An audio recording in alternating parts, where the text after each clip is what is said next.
Hello, and welcome to our lesson on global sourcing. This segment will discuss barriers to worldwide sourcing. Companies with little international experience often face obstacles or barriers when beginning worldwide sourcing. These barriers include lack of knowledge and skills concerning global sourcing, resistance to change, longer lead times, different business customs, language, and culture. Currency fluctuations increase supply risk. The lack of knowledge and skills about the intricacies of global sourcing inhibits a company from considering global sources. These shortcomings include a fundamental lack of knowledge about potential sources of supply or familiarity with the additional documentation required for international purchasing. International documentation requirements include letters of credit, multiple bills of lading, dock receipts, import licenses, certificates of origin, inspection certificates, certificates of insurance coverage, packing lists, commercial invoice. Let us discuss these requirements and see samples for each one. Let us take a look at this letter of credit sample. With the bills for collection, the bank acts only as an intermediary and enters into no payment undertaking. It is, therefore, a cheaper arrangement than a letter of credit, LOC, which is a legal instrument constituting a cash guarantee, obligating the bank to make a payment to a named beneficiary, such as an exporter, within a specified time against the presentation of documents such as the bill of lading, certificate of quality, insurance and origin, packing list, and a commercial invoice. The risk of non-payment by the buyer is, therefore, transferred to the issuing bank. Letters of credit are governed by the ICC Rules Uniform Customs and Practice for Documentary Credits, Document UCP 500. A LOC is opened by an importer, applicant, to ensure that the documentation requested proves that the seller has fulfilled the requirements of the underlying sales contract by making such requirements conditions of the LOC. From the exporter's perspective, apart from cash in advance, an LOC is the most secure payment method in international trade. The conditional nature of an LOC means that payment will not be made to the exporter unless all the credit terms have been precisely met. LOCs may be conditional, standby, or transactional. A conditional LOC may require some burden of proof by the owner that the contractor has not failed to perform before the bank will pay. A standby LOC is generally used for open accounts and deals only with the payment of documented sums within a specified period. A transactional LOC applies to one specific transaction. Most LOCs are irrevocable, which means that both parties must agree to any changes in terms. While LOCs are a very secure payment method, the security comes at a price. The security must, therefore, be weighed against the cost of higher bank charges. The document issued on behalf of the carrier describes the kind and quantity of goods being shipped, the shipper, the consignee, the ports of loading and discharge, and the carrying vessel. It is a document of title, a contract of carriage, and a receipt for goods. It is a must to double-check the details of the bill of lading to ensure that your goods can be cleared smoothly and quickly.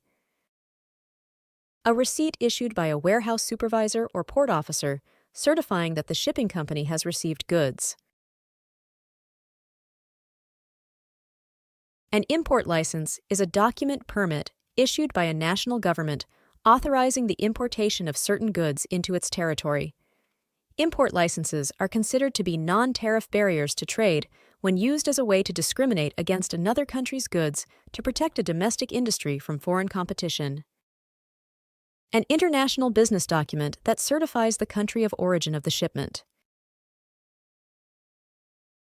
A document certifying that merchandise, such as perishable goods, was in good condition immediately before shipment.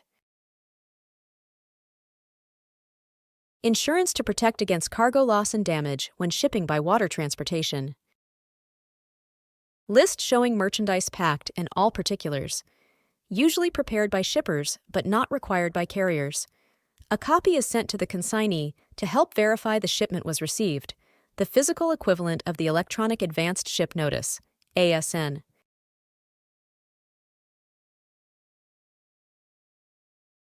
A document created by the seller. It is an official document used to indicate, among other things, the name and address of the buyer and seller, the products being shipped, and their value for customs, insurance, or other purposes. Resistance to change from an established routine procedure or shifting from a long-standing supplier are also significant barriers. It is natural to resist changes that radically depart from existing business ways.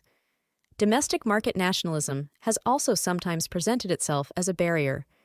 Buyers are occasionally reluctant to shift business from domestic sources to unknown offshore sources. Home market nationalism, although not the obstacle it was years ago, can still be an issue. Another barrier involves managing longer lead times and extended material pipelines. With longer lead times, accurate materials forecasts over extended periods become critical. Buyers must work delivery dates closely because of the possibility of transit or customs delays. International sourcing also introduces additional logistical, political, and financial risks. Other barriers relate to a lack of knowledge about offshore business practices, language, and culture. Negotiations with offshore suppliers can be more difficult, and simple engineering or delivery change requests can become frustrating experiences. Meetings and negotiations with international suppliers require knowledge of the customs and culture of the particular country. A lack of understanding of customs can lead to severe problems in making significant progress in negotiations and building relationships with the supplier. Currency fluctuations can significantly impact the price paid for the item. Major currencies fluctuate daily. Therefore, the buyer must understand the options to minimize this significant risk. A critical assessment of the increased supply risks associated with offshore sources must be made before contracting, not after a commitment. Otherwise, the organization will increase the probability of experiencing supply disruptions. The type of risks varies with the sourcing country. For example, sourcing in Western Europe risks currency exposure and longer lead times.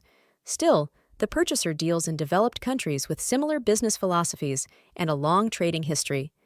Sourcing in China and other developing nations creates broader problems that pose risks to the supply chain. These include quality, logistics, culture, and government issues.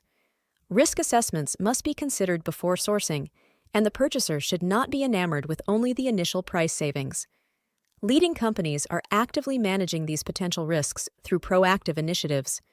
For example, McDonald's controls the paint supply of its toys manufactured in China to ensure that all items are lead paint-free.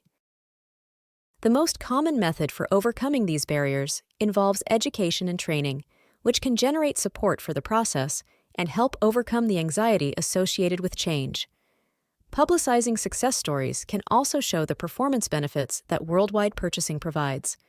Deploying technologies such as globally linked computer-aided design systems, email, RFID tags, and barcode systems that help track material through international pipelines has helped reduce the communication barriers surrounding worldwide sourcing. Measurement and reward systems can encourage sourcing from the best suppliers worldwide. These firms measure and reward buyers based on their ability to realize performance benefits from using international sources. Third-party or external agents can also help overcome barriers to international purchasing, particularly when first starting. Using brokers can be an efficient way to begin a worldwide sourcing program. Regardless of the technique used to overcome worldwide sourcing barriers, the effort will fail unless top management supports worldwide sourcing. This is the end of this segment of our lesson. In the next segment, we shall discuss developing a worldwide sourcing program. This course is presented to you by South Europe College. Thank you for listening, and see you on our next segment.